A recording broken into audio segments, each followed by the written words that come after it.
Hi all, ഇന്ന് നമ്മളൊരു അവിൽ മിൽക്കിന്റെ റെസിപ്പിയാണ് കേട്ടോ ചെയ്യുന്നത്. നല്ല ടേസ്റ്റി ആയിട്ടുള്ള സിമ്പിൾ ആയിട്ടുള്ള ഒരു അവിൽ മിൽക്കാണ്. അപ്പൊ നമുക്ക് അതിന് വേണ്ടിയിട്ടുള്ള ഇൻഗ്രീഡിയൻസ് എന്തൊക്കെയാന്ന് നോക്കാം.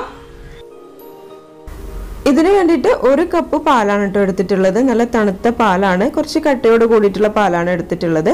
അപ്പൊ കട്ടയോട് കൂടിയിട്ടുള്ള പാല് വേണം നിർബന്ധമൊന്നുമില്ല കേട്ടോ, നല്ല തണുത്ത പാലായാൽ മതി. പിന്നെ നമുക്കിതിലേക്ക് ഒരു മൈസൂർ പഴമാണ് വേണ്ടത്. അപ്പൊ ഞാൻ 1 കപ്പ് പാലെടുത്തോണ്ടാണ് ഒരു മൈസൂർ പഴം എടുക്കുന്നത്. അത്യാവശ്യം വലുപ്പത്തിലുള്ള ഒരു ഗ്ലാസ്സിലോട്ടുള്ള അവിൽ മിൽക്കുള്ള മെഷർമെന്റ് ആണ് കേട്ടോ നമ്മളിവിടെ പറയുന്നത്.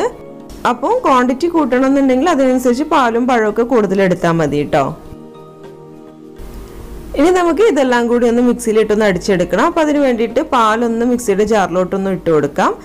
അതിനുശേഷം മൈസൂർ പഴം ഒന്ന് ചെറുതായിട്ടൊന്ന് കട്ട് ചെയ്തിട്ട് അതുകൂടി ഒന്ന് ഇട്ട് കൊടുക്കാം.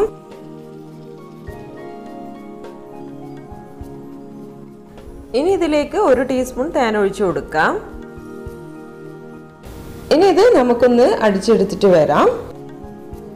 ഇപ്പൊ നമ്മൾ പഴവും പാലും ഒക്കെ നന്നായിട്ടൊന്ന് അടിച്ചെടുത്തിട്ടുണ്ട്. ഇനി നമുക്ക് ഇതിലേക്ക് ആവശ്യത്തിനുള്ള പഞ്ചസാര കൂടി ഇട്ട് കൊടുക്കാം. അപ്പൊ ഞാനിവിടെ 2 ടീസ്പൂൺ പഞ്ചസാരയാണ് ഇട്ട് കൊടുത്തിട്ടുള്ളത്. അപ്പൊ പഞ്ചസാരയും തേനും കൂടി ആകുമ്പോഴത്തേക്ക് നല്ല മധുരം തന്നെ കിട്ടുന്നുണ്ട് കേട്ടോ. അതുകൊണ്ട് 2 ടീസ്പൂൺ പഞ്ചസാരയുടെ ആവശ്യമുള്ളൂ. ഇനി നിങ്ങൾക്ക് കൂടുതൽ പഞ്ചസാര ആഡ് ചെയ്യണമെന്നുണ്ടെങ്കിൽ അതുപോലെ ആഡ് ചെയ്യാം കേട്ടോ. ഇനി നമുക്ക് അവിൽ മിൽക്കിന് മെയിൻ ആയിട്ട് വേണ്ടിയിട്ടുള്ള ഇൻഗ്രീഡിയന്റ് ആയിട്ടുള്ള പൊരി അവലാണ് വേണ്ടത്. അപ്പം പുറത്തുനിന്ന് വാങ്ങാൻ കിട്ടും കേട്ടോ. ഇത് അല്ല എന്നുണ്ടെങ്കിൽ നമ്മുടെ സാധാരണ അവലുണ്ടല്ലോ, അതൊന്ന് ചട്ടിയിലിട്ടിട്ട് ഒന്ന് വറുത്തെടുത്താലും മതി കേട്ടോ. ഇനി നമ്മൾ റെഡിയാക്കി വെച്ചിട്ടുള്ള പാലിന്റെ മിക്സ് ഈ ഒരു പാത്രത്തിലോട്ട് ഒഴിച്ചു കൊടുക്കാം. കണ്ടോ, ഈ ഒരു കൺസിസ്റ്റൻസിയിലാണ് കേട്ടോ നമുക്ക് കിട്ടേണ്ടത്. ഇനി നമുക്ക് ഇതിലേക്ക് അവിലിട്ട് കൊടുക്കാം. അപ്പൊ ഞാനിവിടെ 1 കപ്പ് അവിലാണ് എടുത്തിട്ടുള്ളത്. അത് ഇതിലേക്കൊന്ന് ഇട്ട് കൊടുക്കാം. ഇനി ഇത് നന്നായിട്ടൊന്ന് മിക്സ് ചെയ്തെടുക്കാം. തിക്കായിട്ടുള്ള കൺസിസ്റ്റൻസിയിലാണ് കേട്ടോ നമുക്ക് കിട്ടേണ്ടത്. ഇത് കണ്ടില്ലേ, ഇതുപോലെ കിട്ടണം. അപ്പൊ പാലിന്റെ മിക്സ് ഇവിടെ റെഡി ആയിട്ടുണ്ട്. ഇനി ഇത് നമുക്ക് പെട്ടെന്ന് തന്നെ സെറ്റാക്കി എടുക്കാം. അപ്പൊ നമ്മൾ ഈ ഒരു ഗ്ലാസ്സിലാണ് കേട്ടോ ഇതൊന്ന് അവിൽ മിൽക്ക് ഒന്ന് സെറ്റാക്കി എടുക്കുന്നത്. ഇനി ഈ ഒരു ഗ്ലാസിന്റെ സൈഡ് ഭാഗത്തായിട്ട് കുറച്ച് തേനൊന്ന് വെച്ചു കൊടുക്കാം. ഇതുപോലെ ഒന്ന് ചുറ്റിച്ചെടുത്താൽ മതി.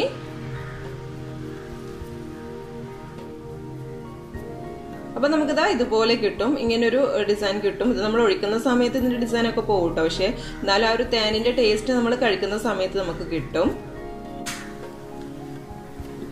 ഇനി നമ്മൾ റെഡിയാക്കി വെച്ചിട്ടുള്ള ഗ്ലാസ്സിലോട്ട് ഈ ഒരു മിക്സ് ഒഴിച്ചു കൊടുക്കാം. ഒരു 1/4 ഭാഗത്തോളം ഒഴിച്ചു കൊടുത്താൽ മതി കേട്ടോ. ഇപ്പൊ നമ്മള് ഗ്ലാസ് ഏകദേശം ഒന്ന് അവിൽ മിൽക്കിന് മിക്സ് ഒന്ന് ഒഴിച്ചു കൊടുത്തിട്ടുണ്ട്. ഇനി നമുക്ക് ഇതിലേക്ക് കുറച്ച് നട്ട്സ് ഇട്ട് കൊടുക്കണം. അപ്പൊ നമ്മളിവിടെ ഉണ്ടാക്കുന്നത് ഫിഗണി അവിൽ മിൽക്കാണല്ലോ, അതുകൊണ്ട് തന്നെ നമുക്ക് അത്തിപ്പഴം അതുപോലെ തന്നെ ബാക്കിയുള്ള നട്ട്സ് ഒക്കെ വേണം. അപ്പൊ ഒരു അത്തിപ്പഴം ചെറുതായിട്ടൊന്ന് കട്ട് ചെയ്തെടുത്തിട്ടുണ്ട്. ഇതുപോലെ ഒന്ന് കട്ട് ചെയ്തെടുക്കണം. അപ്പൊ അതും ബാക്കിയുള്ള നട്ട്സും കൂടി കൂട്ടിയിട്ടാണ് നമുക്ക് ഏത് നട്ട്സ് ആണോ വേണ്ടത് അതിനനുസരിച്ച് ഇടാം കേട്ടോ. നമ്മള് കടലയാണെന്നുണ്ടെങ്കിൽ, സാധാരണ കടലയാണെന്നുണ്ടെങ്കിൽ അത് ഇട്ടാലും മതി. ഇനി നമുക്കിതിലേക്ക് സിറപ്പ് ഒഴിച്ചു കൊടുക്കണം. അപ്പൊ ഞാനിവിടെ സ്ട്രോബെറിയുടെ സിറപ്പാണ് എടുത്തിട്ടുള്ളത് കേട്ടോ. ഹെർഷേസിന്റെ സിറപ്പാണ് എടുത്തിട്ടുള്ളത്. ഇതുകൂടി നമുക്ക് ഈ ഒരു അവിൽ മിൽക്കിന് മുകളിലായിട്ടൊന്ന് ഒഴിച്ചു കൊടുക്കാം. ഇനി ഇതിന്റെ മുകളിലായിട്ട് നമുക്ക് ഐസ്ക്രീം ഇട്ട് കൊടുക്കാം. അപ്പൊ ഞാനിവിടെ ഹോം മെയ്ഡ് ഐസ്ക്രീമാണ് കേട്ടോ ഇട്ട് കൊടുക്കുന്നത്. സ്ട്രോബെറി ഐസ്ക്രീമാണ്. അപ്പൊ ഹോം മെയ്ഡ് ആയതുകൊണ്ടാണ് ഇതിന് പ്രത്യേകിച്ച് കളറൊന്നും ഇല്ലാത്ത കേട്ടോ. അപ്പം സിറപ്പ് വെച്ചിട്ട് നമുക്ക് ഹോം മെയ്ഡ് ഐസ്ക്രീം ഉണ്ടാക്കാം. അങ്ങനെ ഉണ്ടാക്കിയിട്ടുള്ളതാണ്. അപ്പൊ നമ്മൾ പുറത്തുനിന്ന് വാങ്ങുന്ന ഐസ്ക്രീം ആണെന്നുണ്ടെങ്കിൽ അത് ഇട്ടാലും മതി. ഇനി അതിന് മുകളിലായിട്ട് നമുക്ക് ഒന്നുകൂടെ സ്ട്രോബെറി സിറപ്പ് ഒന്ന് സ്പ്രെഡ് ചെയ്ത് കൊടുക്കാം. ഇനി ഇതിന്റെ മുകളിലായിട്ട് കുറച്ചുകൂടെ തേനൊന്ന് ഒഴിച്ചു കൊടുക്കുന്നുണ്ട്. അവസാനമായിട്ട് നമുക്ക് ഇതിന്റെ മുകളിലായിട്ട് കുറച്ച് നട്ട്സ് കൂടി ഇട്ട് കൊടുക്കാം. അപ്പം ബദാം, കാഷ്യൂ അതുപോലെ തന്നെ നമ്മുടെ ഫിഗ് കൂടി ഇതിന്റെ മുകളിലായിട്ട് ഇട്ട് കൊടുക്കുന്നുണ്ട്.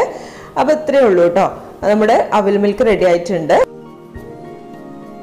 ഇനി ഇതിന്റെ മുകളിലായിട്ട് കുറച്ച് സ്പ്രിങ്കിൾസ് കൂടി ഒന്ന് ഇട്ട് കൊടുക്കുന്നുണ്ട്. അത്രേ ഉള്ളൂ, നമ്മുടെ നല്ല ടേസ്റ്റി ആയിട്ടുള്ള ഫിഗ് ഹണി അവിൽ മിൽക്ക് റെഡി ആയിട്ടുണ്ട്. ഇത് ഇത്തിരി സ്പെഷ്യൽ തന്നെയാണ് കേട്ടോ, നല്ല അടിപൊളിയായിട്ടുള്ള സ്പെഷ്യൽ അവിൽ മിൽക്ക് തന്നെയാണ്. നമ്മൾ സാധാരണ അവിൽ മിൽക്ക് ഒക്കെ കഴിച്ചിട്ടുണ്ട്, പക്ഷെ ഇങ്ങനെ അത്തിപ്പഴം അതുപോലെ തന്നെ തേനൊക്കെ ഇട്ടിട്ടുള്ള ഒരു അവിൽ മിൽക്ക് നമ്മൾ കഴിച്ചിട്ടുണ്ടാവില്ല. അപ്പോൾ നമ്മൾ പുറത്ത് പോയി അവിൽ മിൽക്കിന്റെ കടകളൊക്കെ ഒന്ന് പോയി കഴിഞ്ഞാൽ വാങ്ങി കഴിക്കുന്ന അതേ ഫിഗ് ഹണി അവിൽ മിൽക്കിന്റെ അതേ ടേസ്റ്റ് ആണ്. അപ്പോൾ എല്ലാവരും ഇതൊന്ന് ട്രൈ ചെയ്ത് നോക്കണേ. അപ്പോൾ ഇത്രയേ ഉള്ളൂ കേട്ടോ നമ്മുടെ ഇന്നത്തെ വീഡിയോ. അപ്പോൾ എല്ലാവർക്കും നമ്മുടെ ഇന്നത്തെ റെസിപ്പി ഇഷ്ടമായിട്ടുണ്ടെന്ന് കരുതാണ്. അപ്പോൾ എന്തായാലും നമുക്ക് നെക്സ്റ്റ് വീഡിയോയിൽ വീണ്ടും കാണാം. അതുവരേക്കും ബൈ.